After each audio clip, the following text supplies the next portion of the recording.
प्राण कैसे निकलते हैं? गरुड़ पुराण ज्ञान 1। मृत्यु से पहले संकेत। मृत्यु कैसे होती है? दोस्तों, जैसे दिन के बाद रात होना निश्चित है, ठीक उसी प्रकार यह भी निश्चित है कि जिसने भी इस मृत्यु लोक में जन्म लिया है उसे एक न एक दिन मरना अवश्य ही है। अर्थात अगर पृथ्वी लोक पर कोई सबसे बड़ा सत्य है तो वह है प्राणी की मृत्यु। फिर भी कुछ लोग ऐसे होते हैं जो इस सच्चाई को स्वीकार करना नहीं चाहते। खैर, आप सभी ने देखा होगा कि हिंदू धर्म में मृत्यु के बाद शव को जलाया जाता है। साथ ही आपने ये भी देखा होगा कि अगर किसी की मृत्यु सूर्य अस्त के बाद होती है तो उसका दाह संस्कार अगले दिन किया जाता है, रात को नहीं।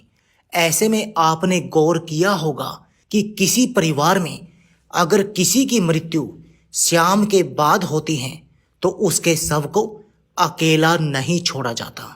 परंतु मित्रों, क्या आप जानते हैं कि शव को रात भर अकेला क्यों नहीं छोड़ा जाता? अगर नहीं तो इस वीडियो को अंत तक जरूर देखें, क्योंकि मैं आपको इसी सवाल का जवाब बताने वाला हूं, जिसका वर्णन गरुड़ पुराण में विस्तार से किया गया है।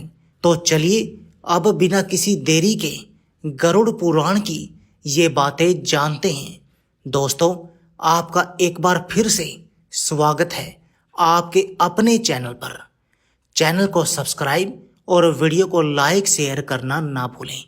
हमारे धर्म में मृत्यु के बाद शव को अकेला क्यों नहीं छोड़ा जाता, ये बताने से पहले हम आपको ये बता देते हैं कि कब कब अथवा किन किन परिस्थितियों में शव का अंतिम संस्कार नहीं किया जाता या फिर कुछ समय के लिए टाल दिया जाता है। मित्रों, आपको सबसे पहले बता दूं कि हिंदू धर्म में अगर किसी की मृत्यु सूर्य अस्त के बाद होती है तो उसके शव को रात भर घर पर ही रखा जाता है और अगले दिन उसका दाह संस्कार किया जाता है। इसके अलावा अगर किसी की मृत्यु पंचक समय में होती है तो उसके शव को भी कुछ समय के लिए घर पर रखा जाता है और जब पंचक काल समाप्त होता है उसके बाद ही उसका दाह संस्कार किया जाता है। क्योंकि गरुड़ पुराण में बताया गया है कि अगर सूर्य अस्त के बाद अथवा पंचक समय में किसी मृत शरीर का दाह संस्कार किया जाए तो उसे मोक्ष की प्राप्ति नहीं होती। इसलिए अगर कोई रात में मर जाए तो ऐसी स्थिति में लाश को लेकर शमशान घाट नहीं जाते और लाश को घर पर ही रखा जाता है। सुबह होने का इंतजार किया जाता है और ऐसे में मृत शरीर को एक भी पल के लिए अकेला नहीं छोड़ा जाता और कोई न कोई व्यक्ति हमेशा रखवाली के लिए मौजूद रहता है। मृत शरीर को अकेला नहीं छोड़ने का सबसे बड़ा कारण है कि अगर शव को अकेला छोड़ दिया जाए तो हो सकता है कि कुत्ते, बिल्ली जैसे जानवर उसे नोच खाएं। और गरुड़ पुराण की माने तो ऐसे में मृत आत्मा को भी यमलोक के मार्ग में ऐसी ही यातनाएं सहनी पड़ती हैं।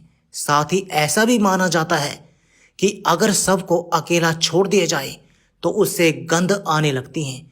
ऐसे में यह जरूरी हो जाता है कि वहाँ कोई ना कोई व्यक्ति बैठा रहे और धूप या अगरबत्ती शव के चारों तरफ जलाता रहे ताकि शव से आने वाली दुर्गंध चारों ओर न फैले।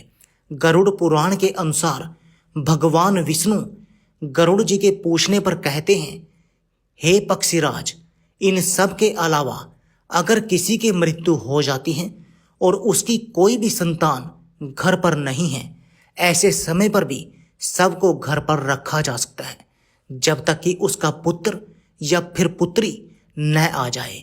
क्योंकि जब खुद की संतान मृत शरीर को मुखाग्नि नहीं देती तो उसका उद्धार नहीं हो पाता, अर्थात वह कई वर्षों तक इसलिए मृत्यु लोक में भटकता रहता है। इसके बाद विष्णु जी बताते हैं कि सूर्य अस्त के बाद अगर किसी मृत शरीर को जला दिया जाए अर्थात उसका अंतिम संस्कार कर दिया जाए तो वह मृत आत्मा असुर, दानव अथवा पिशाच की ही योनि में जन्म लेती है, जहां उसे कई तरह के कष्ट सहने पड़ते हैं। और यही वजह है कि हिंदू धर्म में रात को अंतिम संस्कार करने से मना किया गया है।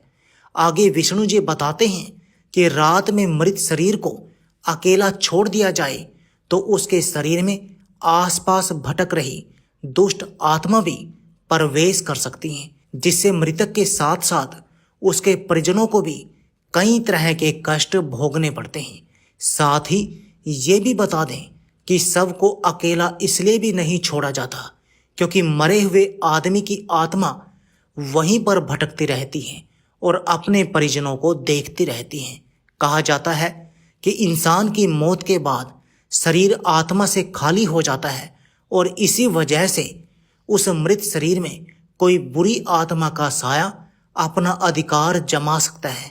और यही वजह है दोस्तों कि रात में शव को अकेला नहीं छोड़ा जाता और कोई ना कोई इसकी रखवाली करता रहता है। मित्रों, आप इसके बारे में क्या सोचते हैं? नीचे कमेंट में हमें जरूर बताएं। साथ ही अगर आपको गरुड़ पुराण की ये बातें पसंद आई हों तो इसे ज़्यादा से ज़्यादा लाइक और शेयर करें। अगर आप हमारे चैनल पर नए हैं तो ऐसे ही और भी आध्यात्मिक और पौराणिक कथाओं और जानकारी के लिए हमारे चैनल को सब्सक्राइब कर लें और साथ में ही बेल आइकॉन भी दबा दें ताकि आपसे हमारी कोई भी वीडियो मिस न होने पाए। फिलहाल आज के लिए इस वीडियो में इतना ही। अब हमें इजाज़त दीजिए। आपका बहुत बहुत धन्यवाद। जय श्री कृष्ण।